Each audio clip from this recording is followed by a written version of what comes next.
सभी साथियों को मेरा नमस्कार। स्वागत है आप सभी का आज 10 मई के जनसत्ता विश्लेषण में। आइए शुरू करते हैं आज का विश्लेषण बिना किसी देरी के। प्रथम पृष्ठ पे ऐसी कुछ राजनीतिक खबरें हैं जिन पे हम जानना पसंद नहीं करेंगे। हम सीधे अपने आ जाते हैं। एक छोटी सी खबर संदेश खली को लेके है, जहाँ पे राष्ट्रीय महिला आयोग ने चुनाव इलेक्शन कमीशन को लिख के दिया है कि आप कृपया ये ध्यान रखें कि कहीं वहाँ पे जबरन महिलाओं से उनकी रपट वापस तो नहीं मंगाई जा रही है, जिन महिलाओं ने शिकायत करी थी।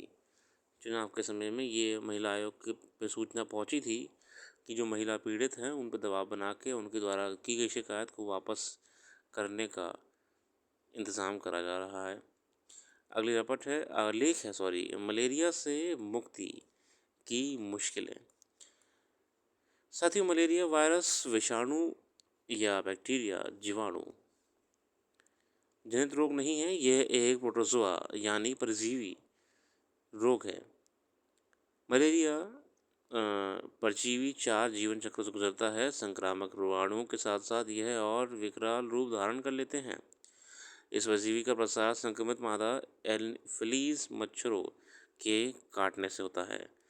साथियों, मलेरिया होता है एनोफिलीज मच्छर इसके काटने से। एनोफिलीज मॉस्किटो कहते हैं साथियों, ठीक है ना। ये फीमेल मच्छर होता है। मानव शरीर में प्रवेश करने के बाद परजीवी शुरू में यकृत कोशिकाओं के भीतर वृद्धि करते हैं, फिर लाल रक्त कोशिकाओं को नष्ट करते हैं। ऐसी 5 परजीवी प्रजातियां हैं जो मनुष्यों में मलेरिया संक्रमण का कारण बनती हैं। इनमें से 2 प्रजातियां प्लाज्मोडियम फेलिसिपेरस और प्लाज्मोडियम वाइकैक्स है, जिनसे मलेरिया संक्रमण या सर्वाधिक खतरा है होता है। वैश्विक मलेरिया उन्मूलन कार्यक्रम विश्व स्वास्थ्य संगठन द्वारा शुरू किया गया था और इसका उद्देश्य वैश्विक प्रयासों को समन्वय बनाकर मलेरिया ख़त्म करना था। साथियों, जो जानते हैं कि WHO विश्व स्वास्थ्य संगठन जो है वो विश्व का सबसे बड़ा हेल्थ ऑर्गेनाइजेशन माना जाता है, और इसी ने पूरा मलेरिया को ख़त्म करने के लिए प्रॉपर प्रोग्राम भी शुरू करा हुआ था, है ना।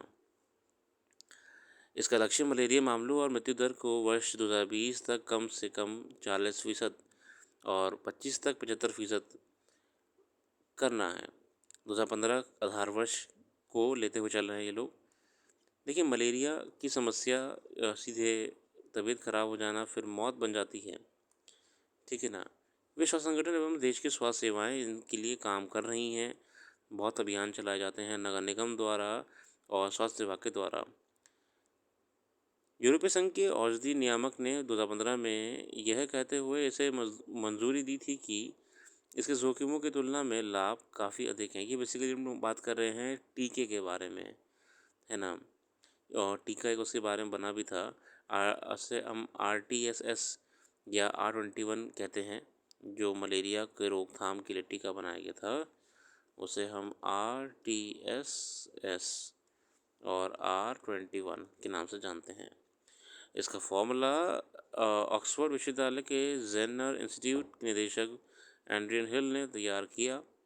बच्चों में मलेरिया के गंभीर मामलों को रोकने में पहले टीके की प्रभावशीलता लगभग 30% है, और ये साथ ही जो टीका बनाया गया है 30% काम कारगर भी साबित हुआ है।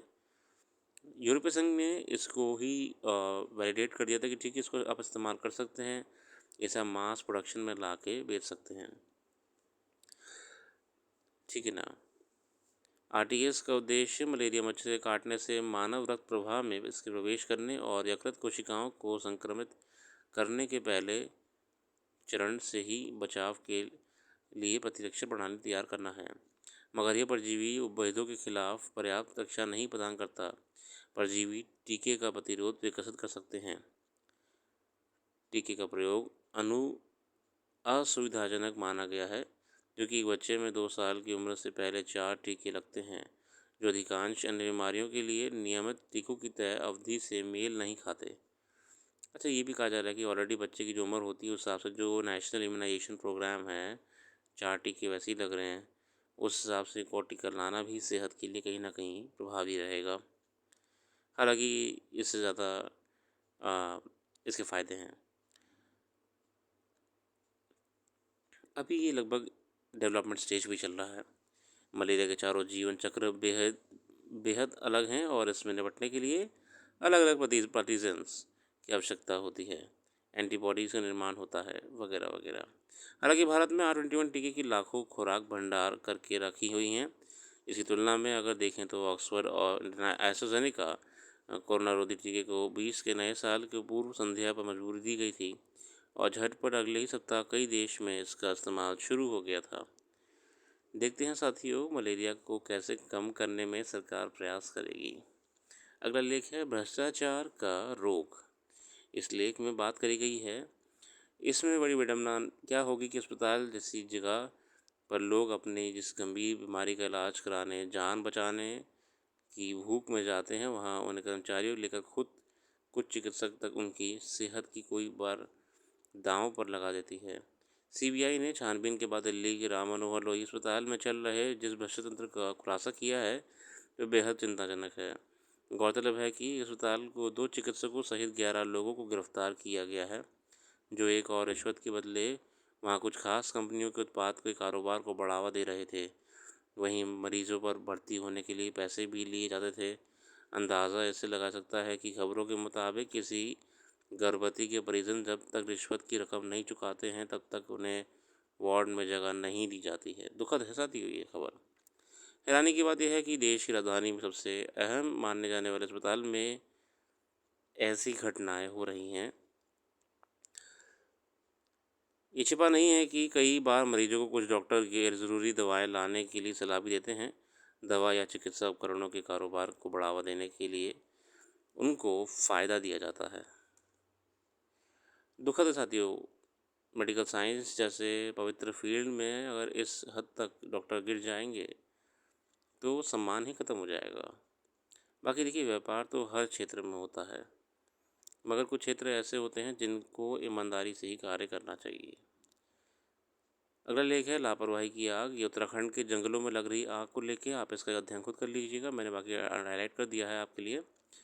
अगर समय रहते हमने जंगल की आग या जंगल की अग्नि को नहीं रोका तो एक पारिस्थितिक तंत्र में पूरी उथल पुथल देखी जा सकेगी। जानवर, पक्षी, पूरा तंत्र जो है पहाड़ों का, गर्मी से ग्लेशियर पिघलने का, पूरा डिस्टर्ब हो जाएगा। देखते हैं कैसे मौसम की गर्मी को कम होते होते यह तंत्र बच जाए, वरना पहाड़ों पे अगर इस हद तक गर्मी होगी, देखिए आग जलेगी तो गर्मी वैसे भी होगी ना, वो ऊपर की बर्फ़ पिघला देगी। ग्लेशियर्स को पिघलने का ज़्यादा गति मिल जाएगी, जल्दी पिघलेंगे ग्लेशियर्स। चलिए आगे देखते हैं। बाकी आज के लिए इतना रखते हैं। जो भी करंट अफेयर्स यहाँ पर डिस्कस नहीं करिए, वेबसाइट पे देख लीजिएगा, हमारे डिस्क्रिप्शन मौजूद है लिंक वेबसाइट के लिए। अपना कीमती समय देने के लिए बहुत बहुत धन्यवाद।